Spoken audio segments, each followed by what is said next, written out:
Subhanalladzi asra bi 'abdihi lailan. Kula terangno saking mulai asbabun nuzul. Rata-rata ulama itu berpendapat bahwa asal mula Isra itu sebagai hiburan. Hiburan dari Tuhan, Allah nyukani pelipur larang niku saat Nabi ngalami dua kesusahan.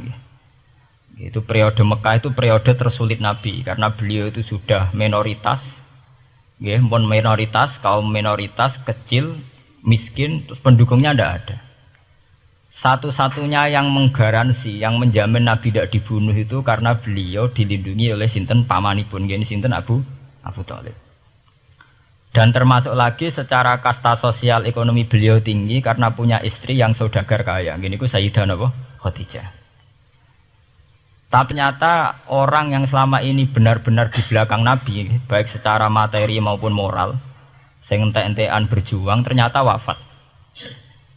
Khadijah Abu Thalib wafat. Terus dikenal tahun itu tahun Amul Husni, tahun kesusahan. Sudah gitu niki sing termasuk ilmiah.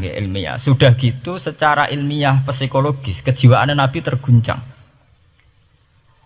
Niki rungokno tenan niki ngaji nggih. Terguncang itu karena secara mitos keyakinane tiyang Arab niku pun kadung kedikte embek keyakinan yang ditanamkan ulama-ulama Yahudi dan Nasrani.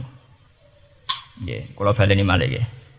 Kafir Mekah itu orang-orang bodoh, orang-orang enggak terpelajar. Mereka itu punya satu mitos, satu keyakinan yang ditanamkan oleh tokoh-tokoh intelektual Yahudi maupun Nasrani.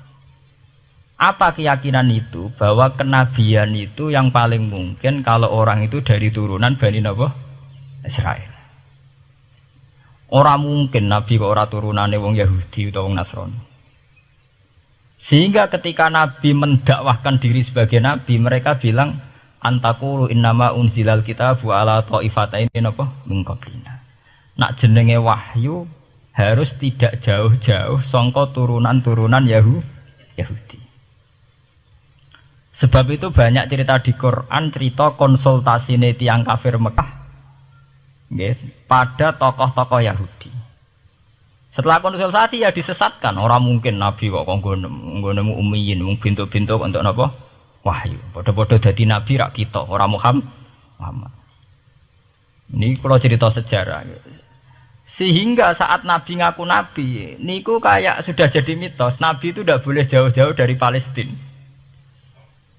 Karena Nabi Ibrahim orang Palestina, Nabi Isa orang Palestina, Yahya Zakaria juga orang Palestina, Nabi Musa juga orang Palestina. Semuanya itu tidak jauh-jauh dari komunitas Baitul Aqsa.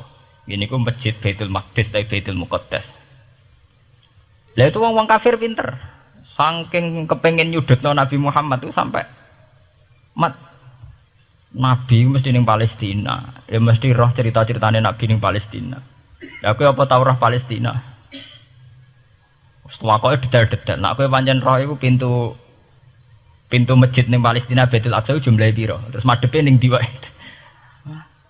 Jadi bahwa Nabi ngeklaim diri sebagai Nabi yang bisa membaca malakutas samawati, baca alam-alam gaib, niku dites nak iso tenan. Saiki aku takok jumlah pintu Baitul Maqdis piro.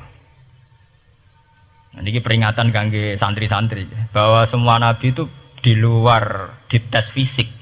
Artinya zaman Nabi sholat ning masjid kayak teletong unta terus disiksa Abu Jahal itu hanya ujian-ujian fisik. Tapi di luar itu sebetulnya Nabi juga mengalami ujian-ujian intelektual. Ya kayak cerita-cerita di hadis Sahih, Nabi itu sering didatangi orang Yahudi ditanya, "Mat, saya punya 5 pertanyaan. Yang tahu itu hanya Nabi. Kalau kamu bisa jawab ya Nabi, kalau enggak ya tidak Nabi." Termasuk takokane, apa pertama yang dimakan ahli jannah saat masuk surga? Kok aneh-aneh. Terus kenapa anak itu kok kadang mirip bapaknya, mirip ibunya? So, kok aneh-aneh. Dan itu berlanjut terus sampai Nabi di periode Madinah. Nah sebab itu Nabi itu secara intelektual itu diasah Tuhan lewat proses Isra. Di mana Nabi saat itu secara fasih bisa menjawab jumlah pintu Masjid Aqsa sekian. Perilaku Nabi Musa begini, wajahnya Nabi Musa begini, wajahnya Nabi Ibrahim begini.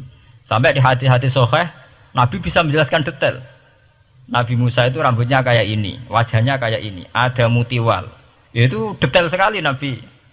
Sebab itu di sini diterangkan oleh Imam Suyuti, peristiwa Isra adalah peristiwa di mana Nabi berjumpa para sinten Nabi. Itu asal usulnya kenapa? Karena sudah kayak menjadi mitos, Nabi itu tidak boleh jauh-jauh dari tradisi Yahudi, tradisi Palestina. Paham ben sampean roh asal usulnya. Tapi kemudian asal usul itu sebetulnya hanya sementara, hanya permainan politik. Mau sampean ben roh sejarah, permainan politik, manipulasi politik. Sebetulnya Nabi itu ya tidak jauh-jauh dari beliau adalah keturunan Israel. Israel itu bukan menunjuk sebuah negara loh, sampean pun salah paham. Israel dalam bahasa Quran itu menunjuk auladi Yakub.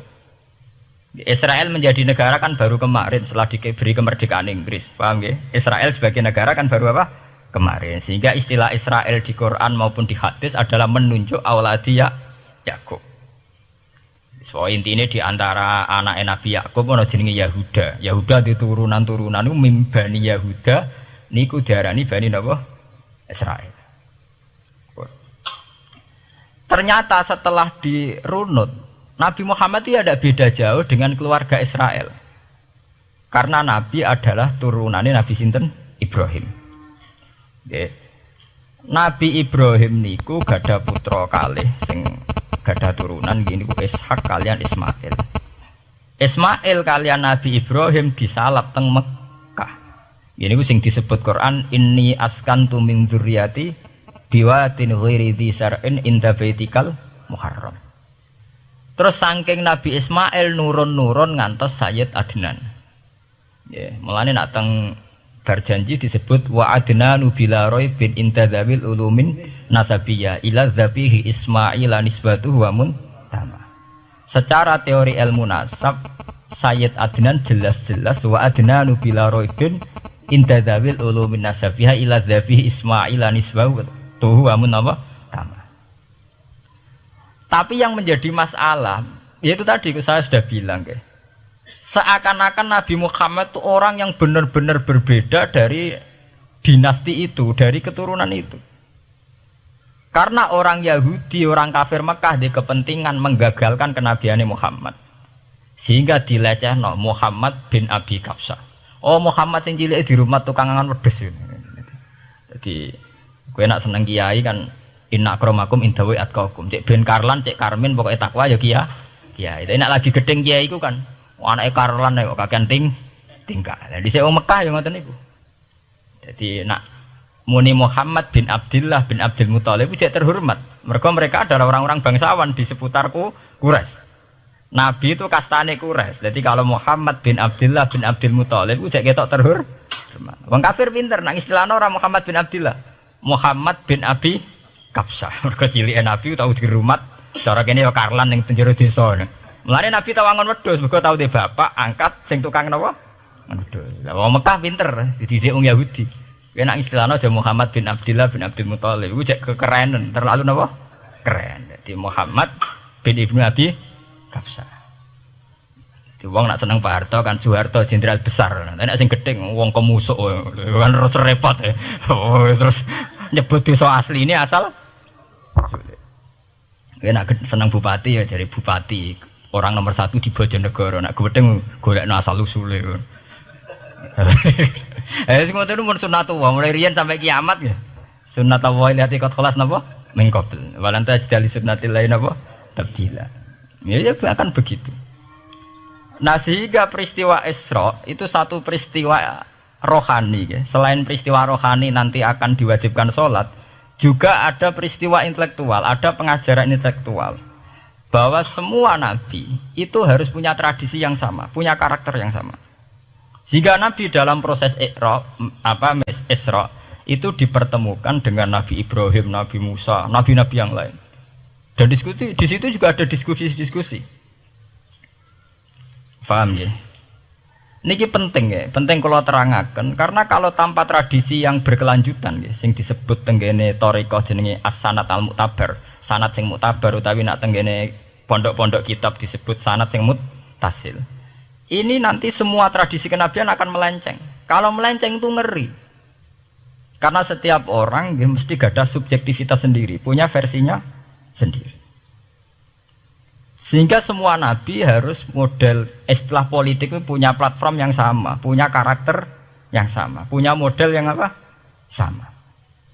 Nah, sebab itu secara intelektual Nabi Muhammad itu dikenalkan oleh karakter para nabi-nabi dulu. Nggak detail.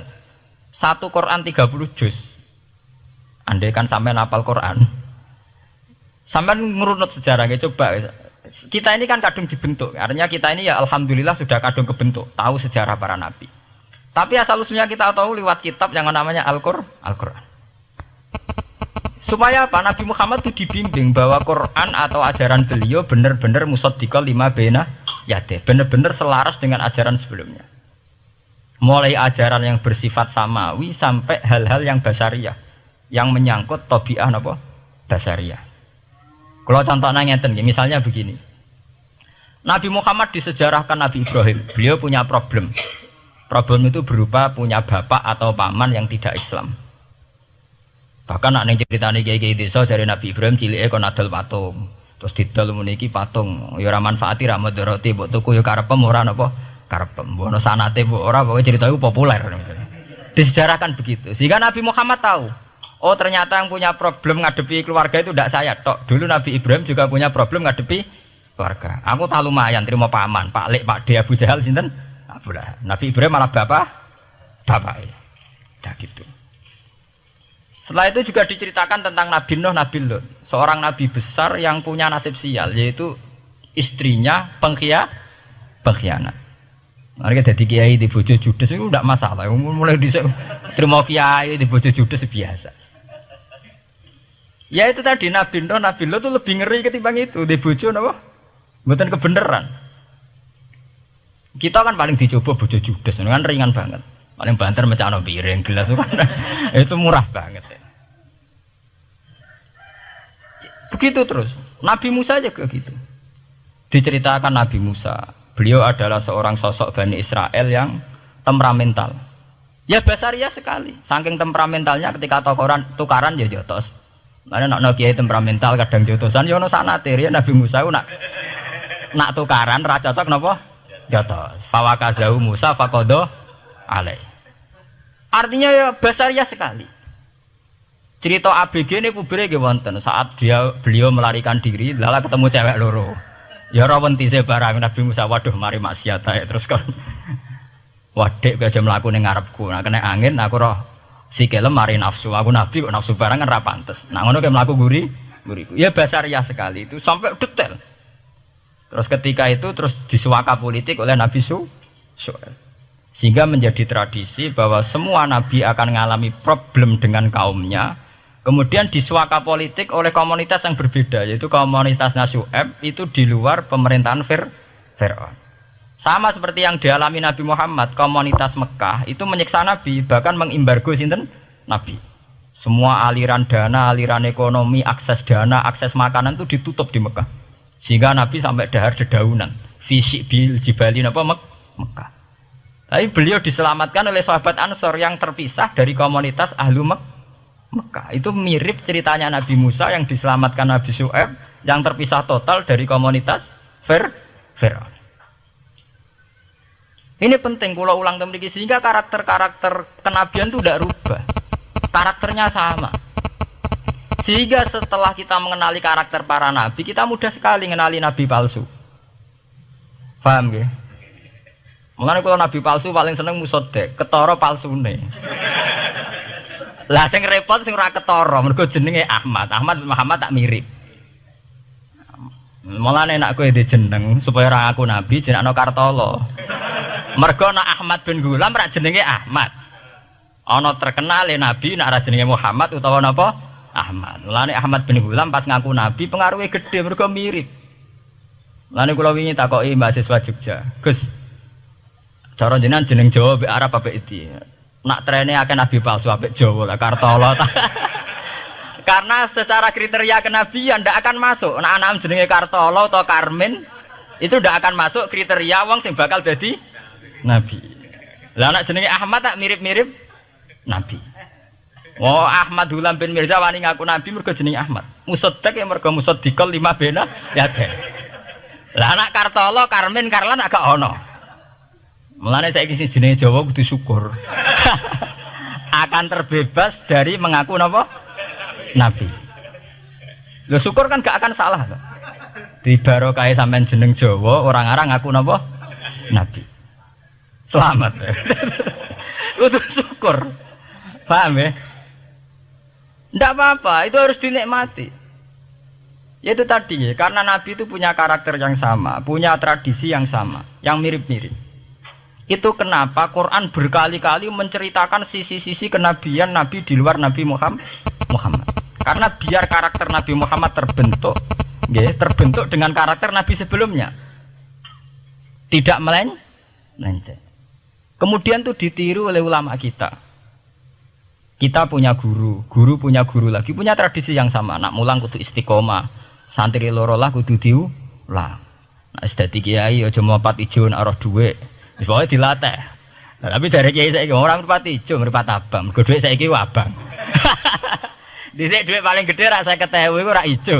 Lah saiki 100.000 abang. Lah saiki nak nasihati nak roh dhuwit aja mripate abang. Mergo ijo wis gak akeh saiki. Paham napa?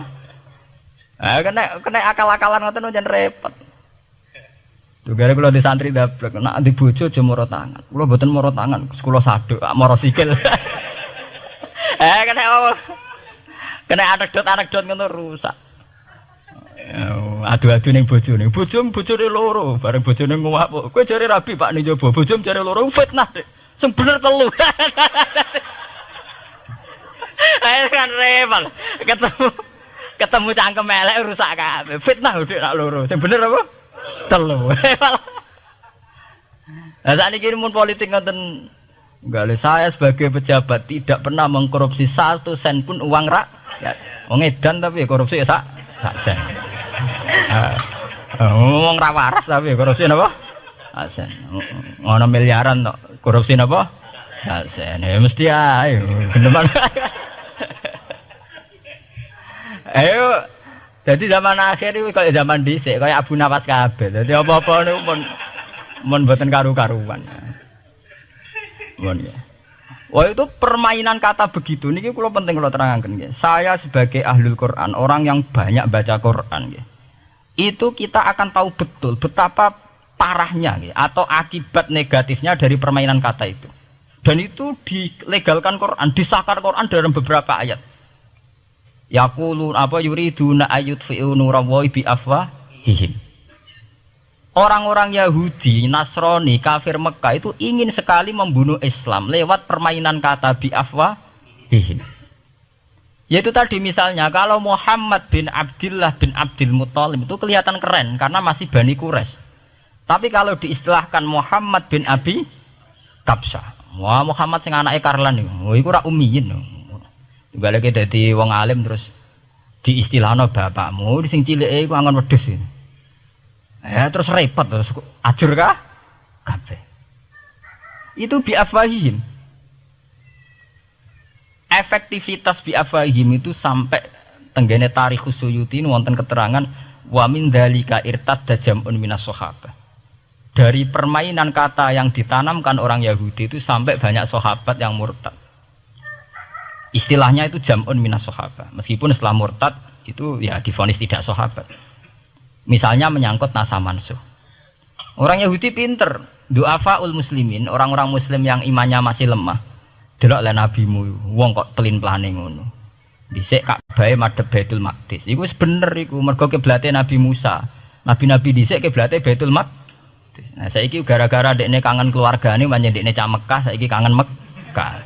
Terus kon manggon omahe buyut-buyute. Dadi saiki kiblat diadepno omahe buyute. Kangen-kangene dhewe tunggu urusan kiblat. Jadi pas Nabi itu masih di Medina. 16 bulan Nabi salate madhep Baitul Maqdis. Suatu saat tok wahyu falanu walliyana kiblatan tarduha. Fawalli wajhaka satral Masjidil Haram. Sakniki kan madhep teng Mekah. Sajane iki normal saja. Artinya normal ya normal. Tapi orang Yahudi memanipulasi bahwa itu fakta bahwa Muhammad itu memimpin agama dengan cara tradisinya sendiri. Mergo dekne kangen keluargane ra iso muleh. Terus salat madhep daerahe dhewe. Nggo pelipur lar. Jare sahabat sing duafal muslimin diangen-angen ya iya. Dan ini kula peringatan tentang santri-santri ya. Sebab itu kalau sampean jadi kiai itu santri harus punya wawasan intelektual yang luas. Semenjak itu Quran mewahyukan secara nalar sejarah. Ya niku sing disebut ayat inna awwala baiti wudi'a lin-nasi lalladzi bi Bakkata mubaraka wa hudal lil alamin fihi ayatum bayyinatum maqamun apa Ibrahim. Akhirnya Nabi Muhammad nantang ning tokoh-tokoh Yahudi. Apa salahnya saya punya dua kiblat? Baitul Maqdis adalah kiblatul anbiya karena dulu Nabi Musa di situ, Nabi Isa di situ. Sekarang saya menghadap ke kiblat yang lain karena itu kiblatul Ibrahim dan dia lebih senior. Lebih apa? Senior. Sebelum ada Baitul Maqdis itu sudah ada Mekah. Mekah lebih senior, lebih tua. Terus disebut fihi ayatum bayyinatum maqamun apa? Ibrahim. Nabi Musa, Isa adalah periode setelah Ibrahim. Sebab itu akhirnya semenjak perdebatan itu orang Islam bangga. Makanya sampean kalau ngaji hadis-hadis sahabat itu bangga. Ana miman sholla ilal kiblaten, ya. Ana miman sholla ilal kiblaten. Aku termasuk sahabat yang menangi dua kiblat. Mergo zaman madhep Baitul Maqdis ya kiblatul anbiya, madhep Mekah nggih kiblatul anbiya. Artinya apa? Perdebatan ini dimenangkan oleh Nabi Muhammad bukan karena mitos atau kultus atau taklid buta, tapi memang secara sejarah kiblat tertua adalah Mekah.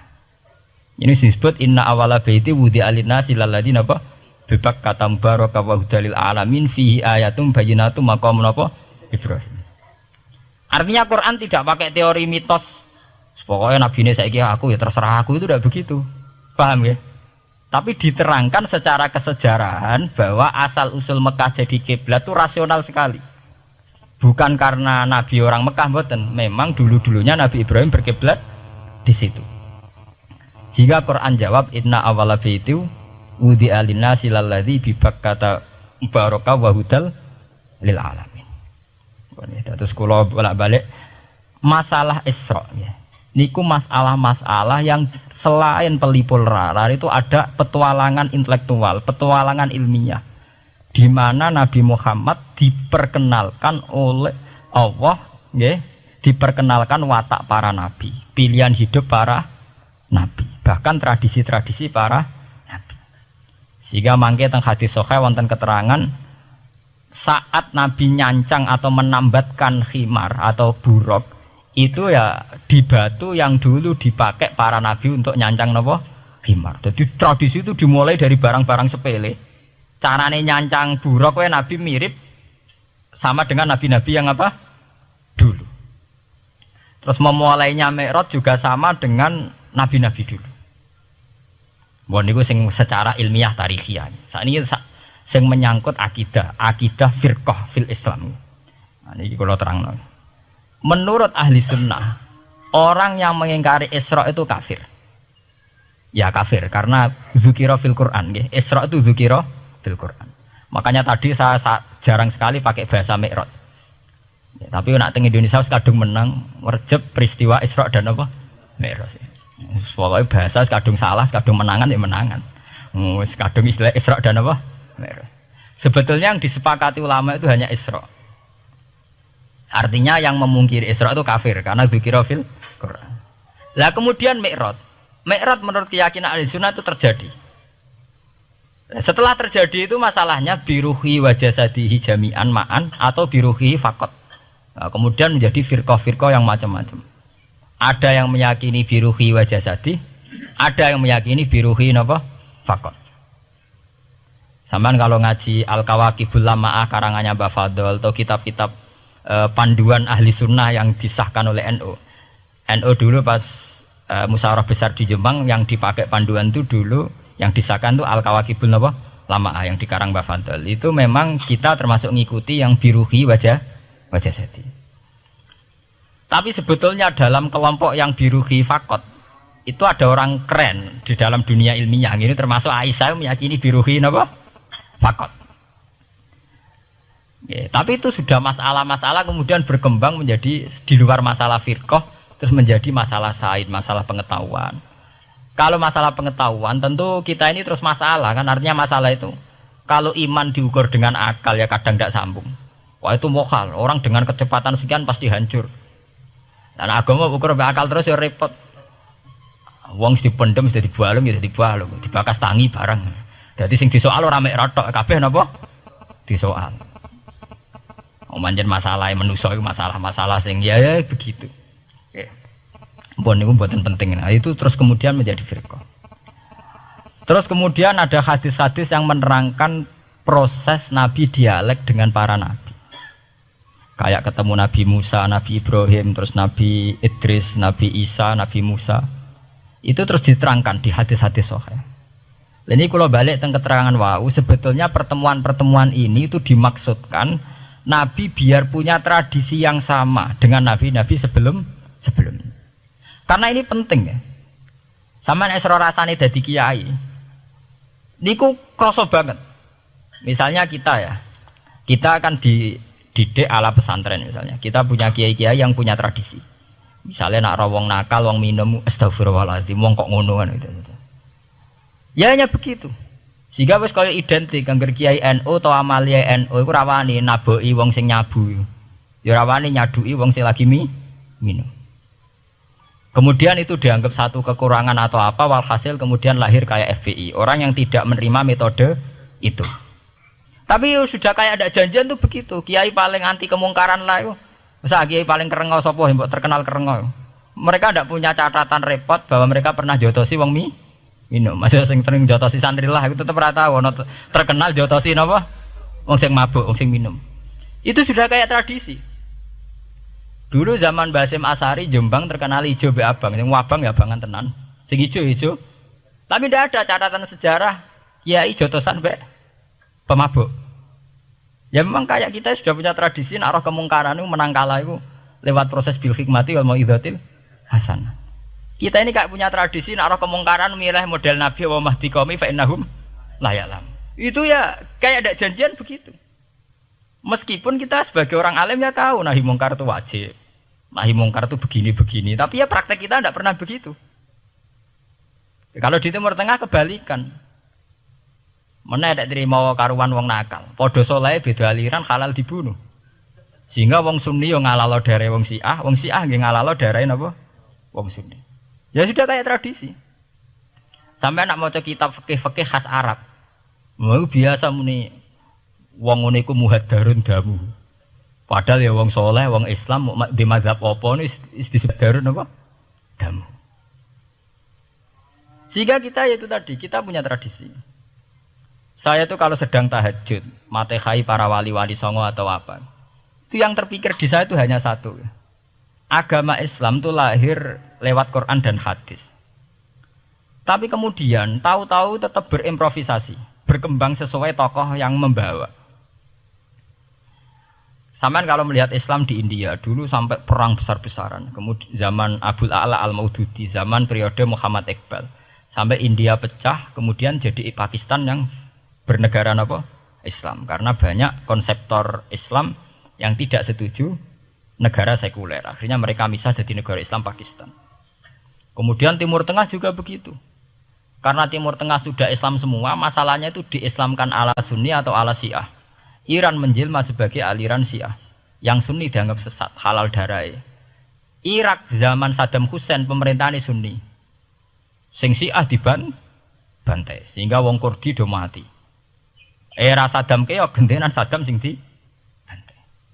Makanya kalau saya ngaji di Jogja, seminar di Jogja bilang, kita ini harus bersyukur. Kita ini punya tradisi konflik yang terbaik di dunia. Enggak, kita ini punya tradisi konflik yang terbaik di dunia. Sampai nak Isra Ikhwanil Muslimin teng Mesir, Badan Intelijen Nasional atau Badan Stabilitas Nasional, Bakor Setanas atau itu harus terima kasih sama tradisi tokoh-tokoh Islam di Indonesia. Lepas dari kita setuju tidak setuju itu terserah. Tapi kita punya tradisi konflik yang paling baik di dunia. Kurang bencinya Gus Dur sama FPI atau FPI sama Gus Dur. Paling mereka ya adu statement di depan wartawan. Itu bagus sekali. Cara nang ngarep wis tembak-tembakan. Kita punya sejarah. Secara pesantren saya itu punya sejarah panjang. Zaman Mbah Imam beda dengan Mbah Zubair, zaman Kiai Memun beda dengan Kiai yang lain. Paling adu statement saat ada tamu itu paling bagus. Kita punya tradisi konflik paling bagus di dunia.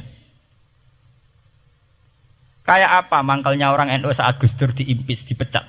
Tapi habis itu ya sering seminar ketemu Amin Rais. Ya mereka adu polemik, ini tidak konstitusional, ini apa.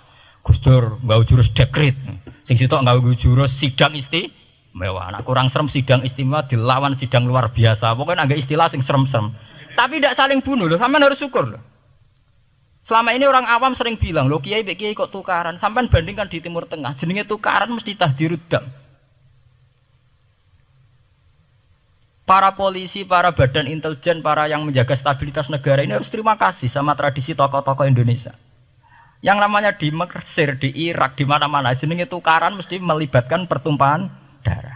Saat Arab Saudi jadi Wahabi itu besar-besaran itu. Pembunuhan apa pengusiran orang-orang Sunni. Tapi di Indonesia enggak. Di anarkis. Paling itu tadi adu polemik. MLB dilawan MLB itu masih keren sekali, tidak apa-apa. Itu lebih baik ketimbang adu jotos atau adu hizib lah. Itu masih bagus. Nenda ini sampean biar paham, biar syukur jadi bangsa Indonesia. Kita punya tradisi konflik yang baik. Sama nak setelah peristiwa teng Irak, ya, teng Sudan, teng Khartoum, teng Darfur, itu kan orang Islam semua. Gara-gara beda mazhab saling bunuh. Di Mesir ya gitu, Ikhwanul Muslimin dengan pemerintah dan sebagainya. Hatta saya sebesar Sayyid Qutb, sing tokoh populer mohon kak budutnya boten jelas. Di Indonesia bagus sekali. Kita menangi zaman secara sejarah, ya. Kita menangi bedanya dulu Ahmad Hasan dengan tokoh-tokoh NU. Kulo nu menangi secara sejarah sering baca.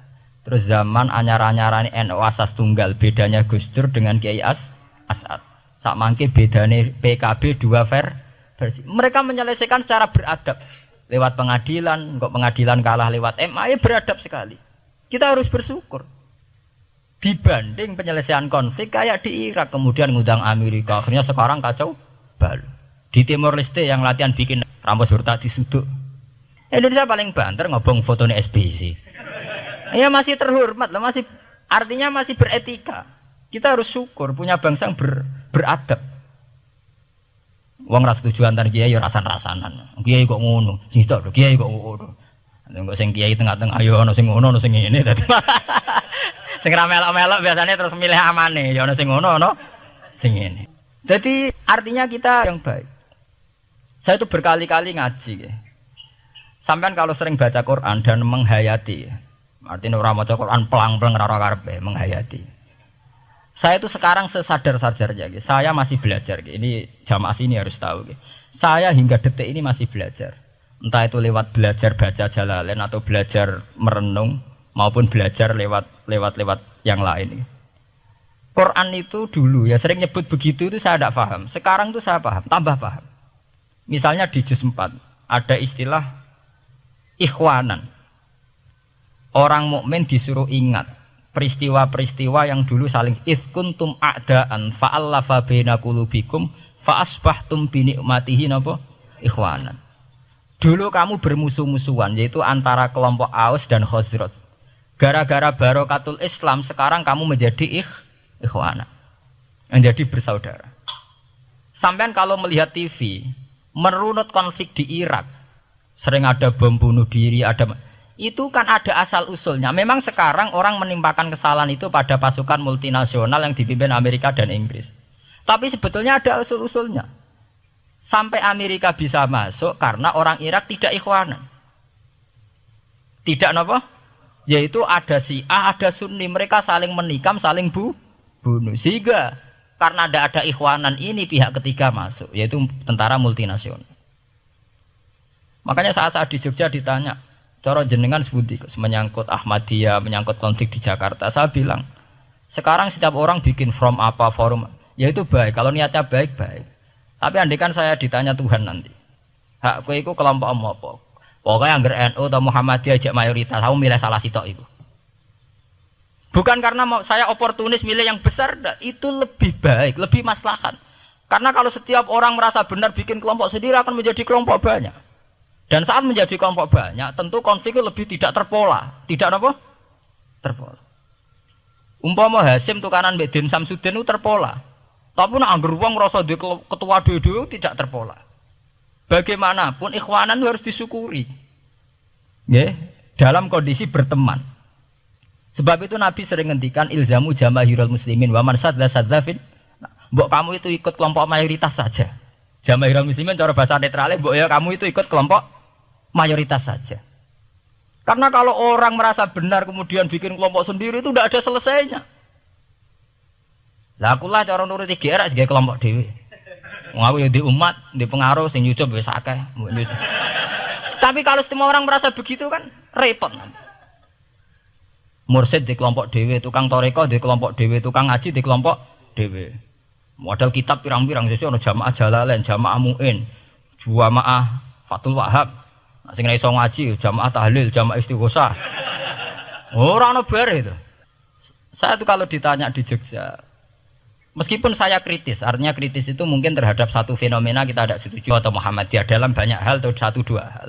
Itu tidak menjadi alasan kita untuk tidak mengikuti mainstream. Karena kalau mainstream ini dilanggar, itu kita tidak akan ikhwanan. Dan akibat negatif dari tidak ikhwanan adalah kayak kasus Irak. Iran itu kenapa tidak mudah diserang Amerika padahal punya nuklir? Karena mereka seragam Syiah semua. Itu lebih gampang, lebih susah. Lawan itu apa? Susah. Arab Saudi juga mudah diadu karena karuan seragam Wahabi semua. Kita tidak bicara itu ya akidah. Mungkin kamu bisa debat Wahabi itu benar apa enggak. Tapi karena relatif aman, nggak diacak. Indonesia juga gitu. Kenapa tidak banyak konflik? Karena orang itu Islamnya kalau udah NU ya Muhammadiyah. Buat cocok ra cocok boleh milih. Itu lebih mudah. Ketimbang ada faksi-faksi baru kemudian stabilitas menjadi tambah kacau.